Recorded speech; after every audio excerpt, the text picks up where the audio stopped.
let's get right into it. Let's just go. Hello, Abraham. Hello, Esther. Hi, everyone. Abraham, my question for this broadcast is around reconciling two different ideas. I guess since these broadcasts started, I've really gotten into the idea of releasing resistance, and I was following the premise that everything that I want can just naturally flow in, and I can naturally float up if I release resistance. And then with this new concept of marbles, and I'm loving the idea of dropping in marbles that blend with my inner being's marbles. Um, you mentioned that we never let go of any marbles. They're always all in there, even the ones that are out of sync with where we're going. So I'm wondering if you could speak more on that, um, so I can kind of expand my thinking to include both and to keep from losing my marbles. All right, thanks. Well, you may have heard us say, we say it fairly often, that every thought that has ever been thought still exists. And so we're talking about, in reference to this bag of marbles, if you haven't heard us talking about the bag of marbles, we're using it as an analogy to help you realize that when you think a thought, you drop it in your bag of marbles. And if you continue to think that thought, that's what a belief is, a thought you continue to think, then that thought, or in this analogy, that marble, is still active and therefore has attraction power. So every thought you've ever been thought, in essence, in this analogy, is in your bag, but it may or may not be active. And if it isn't active, then it isn't attractive in nature right now.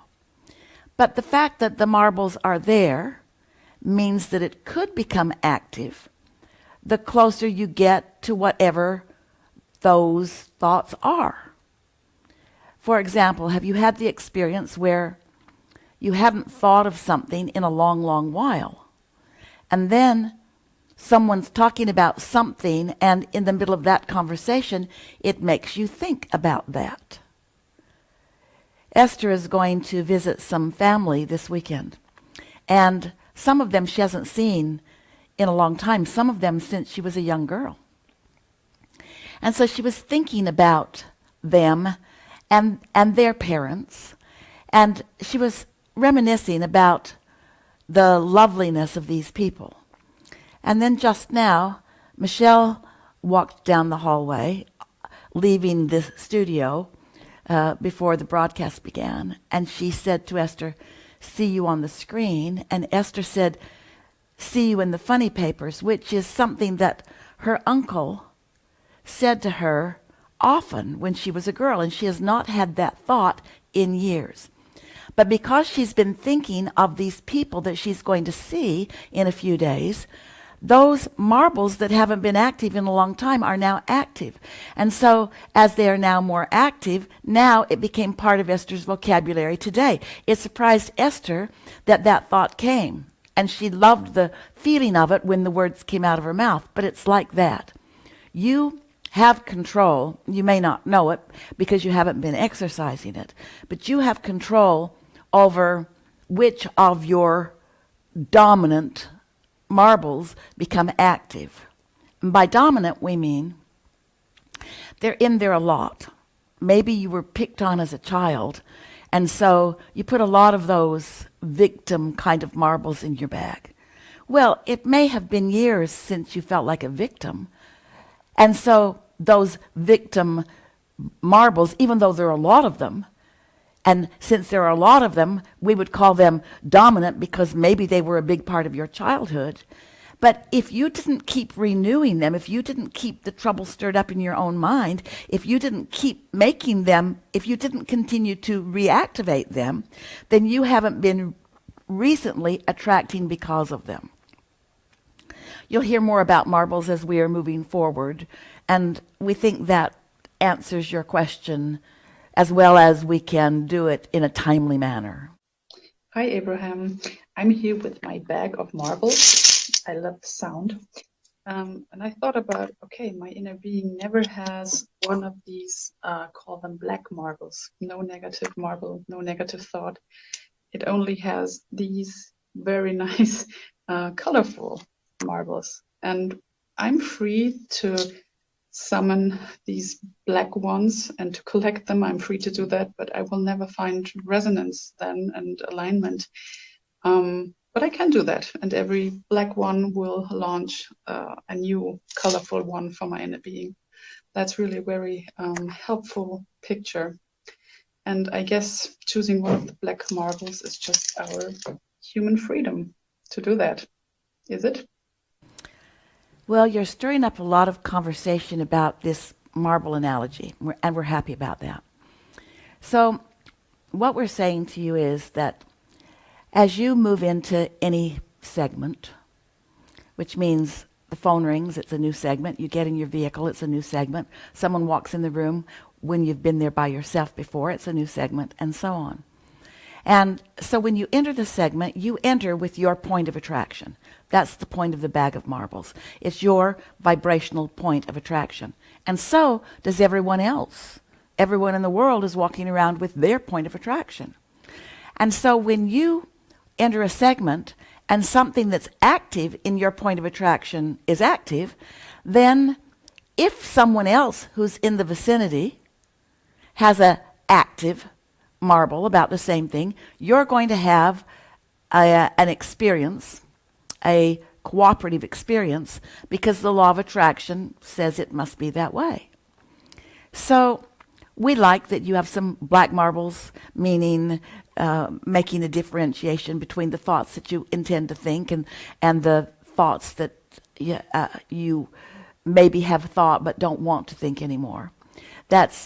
You've got a mixed bag. Everyone's got a mixed bag of marbles. But the reason we chose your video is because you made a really good point. A point that we make all the time, but you made it relative to the marbles. You said, I may, for whatever reason, Esther has a hair blowing in her eyes. I may, for whatever reason, have activated an unwanted thought. And when I know what I don't want, the rocket of desire about what I do want is launched. And that's what you meant by the creating of a thought that is wanted. That's what step one always does. Step one causes you to ask. And you ask for what you prefer, even if you are not using words. When someone's rude, you want nicer life experience. When you're unhappy, you want to be happier. If you don't have enough of something that's important to you, you ask for what is important to you, or more of what is important to you. And so you're launching these rockets of desire. And when you do that, this is the part we liked the most about your question. Your inner being, who has assembled, well, the law of attraction did the assembling, but your inner being is focused, and that's why it's assembled. Your inner being has gathered cooperative components to what you desire, and only to what you desire. So really, as we're moving forward, let's carry this theme forward, because it'll help you. If what you understand your work to be, first, start again. If you accept that you have a bag of marbles, and rather than trying too hard to calibrate or coordinate your bag of marbles with everybody else's, if you are instead calibrating your physical human bag of marbles with that of your inner being, that is really utilizing your guidance system effectively. And it is also the fastest way to you discovering, through calibrating, through paying attention to the way you feel, the fastest way to your being in the vortex, to you being in the state of allowing, to you being allowing rather than resisting, to you feeling good rather than sad, and so forth. And so, yeah, marbles abound, points of attraction abound. Almost nobody is really paying attention to their point of attraction. But when you understand that you've got one, that the law of attraction is responding to it, and that everything that you are living is about that. Some of you, so many questions, a lot of them through video, a lot more of them through what you emailed in. So many questions about relationships. And it feels to you that if this one just hadn't left, my children have left home and now I'm alone. Or my mother was never good to me and now it's even worse. Or my mother is meddling with with her grandchildren, with my children. In other words, so many relationship questions. And it is as if you think that your work for a happier life is to find a way of either getting away from all of them physically, which is very awkward and unnecessary, or making them understand what's important to you and agreeing with you, and then performing things that make you happy instead of unhappy. And of course, that can never be. You're not going to convince other people, even those who love you really a lot, even those whose dominant marbles about you are about love, can still be irritated about this or that. You can have a bag full of marbles about love and still be irritated by the behavior of someone in the moment. And guess what's your point of attraction? Your irritation in the moment, not all the time you've loved them. It's what's active that matters. And so we'll talk more as we move forward, but we want to get your attention and come closer to convincing you that you can, and you'll hear it as we move forward, so don't protest yet. You can, a little bit at a time, and that's enough, pick and activate marbles, thoughts, that when the law of attraction responds to your active vibration, you'll like what comes back to you.